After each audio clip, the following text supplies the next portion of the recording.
Milletvekillerimizin bu konuda toplumun değerlerini mutlaka hesaba katacağını, bunları düşüneceğini, ona göre bir tavır takınacağını düşünüyoruz. Yine İş Bankası ile alakalı bir konuya da değinmek istiyoruz. İş Bankası bir partinin değil, kamunun malıdır bize göre. Ancak uygulamada malum öyle değil. Hindistan Müslümanları tarafından Kurtuluş Savaşı'na destek amacıyla gönderilen yardım paralarının İş Bankası'nın kuruluşunda kullanıldığı herkesçe malum bir durum.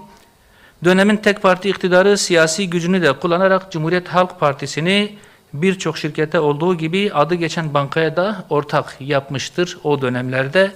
Çok partili siyasi düzende böyle bir ortaklığın halen devam ediyor olması siyasete fırsat eşitliğine aykırı olduğu gibi bu durum halkın tamamına ait olan bir kamu malının belirli bir siyasi parti lehine ayrıcalıklı biçimde kullandırılması sonucunu doğurmaktadır ki bu bize göre etik de değil, doğru da değil.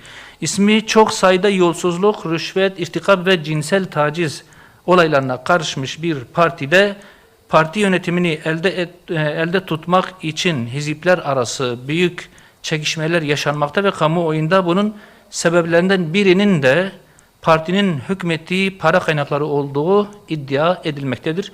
Bu yönde çok fazla haber düştü ajanslara. Yapılması gereken bize göre banka yönetimindeki Cumhuriyet Halk Partisi kontenjanının sonlandırılması ve bankanın kuruluş ilkelerine uygun şekilde yeniden yapılandırılmasıdır.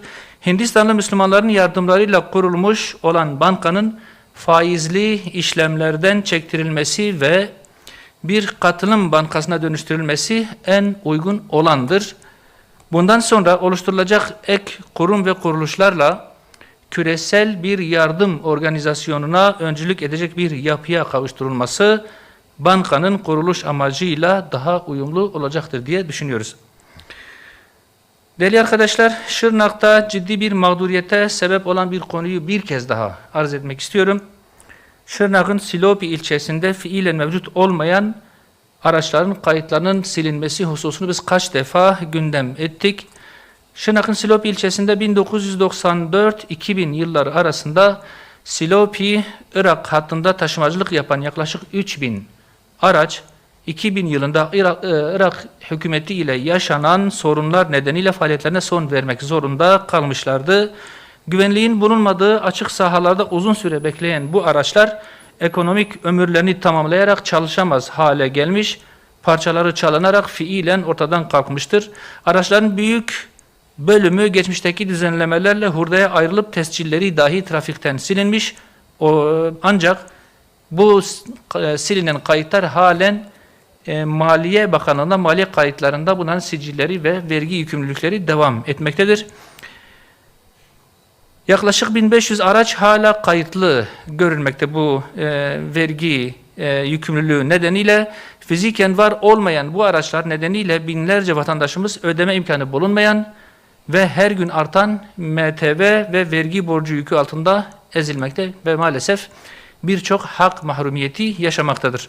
Üzerlerinde araç kayıtlı göründüğü için bu vatandaşlarımız sosyal yardımlardan dahi yararlanamamaktadır ve bu ciddi bir mağduriyet nedeni olmaktadır. Bu noktada ilgili tüm kurumlarımıza sesleniyoruz. Yıllardır süren bu mağduriyetin sona ermesi ancak fiilen mevcut olmayan bu araçların kayıtlarının geriye dönük silinmesini sağlayacak yasal bir düzenleme ile mümkündür. Atılacak bu adım hem binlerce vatandaşımızı ödeyemeyecekleri bir borç yükünden kurtaracak, hem ihtiyaç sahibi ailelerin sosyal yardımlara erişiminin önünü açacaktır. Bölgemiz insanının haklı beklentisinin karşılığını bulması için yetkililerimizi bu konuda sorumluluk almaya ve gereğini yapmaya davet ediyoruz. Değerli basın mensubu arkadaşlarım, Suriye ile alakalı bir konuya daha devam etmek istiyorum. Malum Amerika Birleşik Devletleri'nin başındaki adamın, Trump'ın Suriye hükümeti ile Hizbullah'ı ya da Lübnan'ı savaştırma gibi bir projesi gündem oldu geçtiğimiz dönemde. Trump'ın küresel ölçekte büyük tepki toplayan Siyonist terör rejimini göz önünden çekmek amacıyla Suriye yönetimini Lübnan ve Hizbullah ile savaştırma niyetini kendisi açık bir şekilde zaten itiraf etmişti. Bu itirafı emperyalizmin bölgedeki kirli böl yönet taktiğinin yeni bir tezahürüdür. Açık bir şekilde. Bu sinsi plan savaş sonrasında da iki ülke arasındaki geçmiş gerilimler ve ihtilaflı sınır bölgeleri kışkırtılarak sürdürülmek istenmektedir. Esasen Amerika Birleşik Devletleri Siyonistlerle arasına mesafe koyamamakta. Tam aksine dünyadaki müttefikleriyle bile arası açılan Siyonist oluşumu korumaya devam etmektedir. Asıl hedefleri komşuları birbiriyle savaştırmak, güçsüzleştirmek ve Siyonizmin bölgesel yayılmacılığının önünü açmaktır. Suriye yönetiminin bölgesel dengeleri alt üst etmeyi amaçlayan bu tehlikeli şantaj ve tehdit mekanizmasına karşı gösterdiği direnç çok kıymetlidir. Değerli arkadaşlar, Şam yönetimi bu emperyalist baskılara asla boyun eğmemelidir. Türkiye başta olmak üzere bölge ülkeleri şantajlarla baskı altına alınmaya çalışılan Suriye'yi asla yalnız bırakmamalı. Bölgeyi istikrarsızlaştıracak bu karanlık senaryoların gerçekleşmesine geçit vermemelidir diyoruz.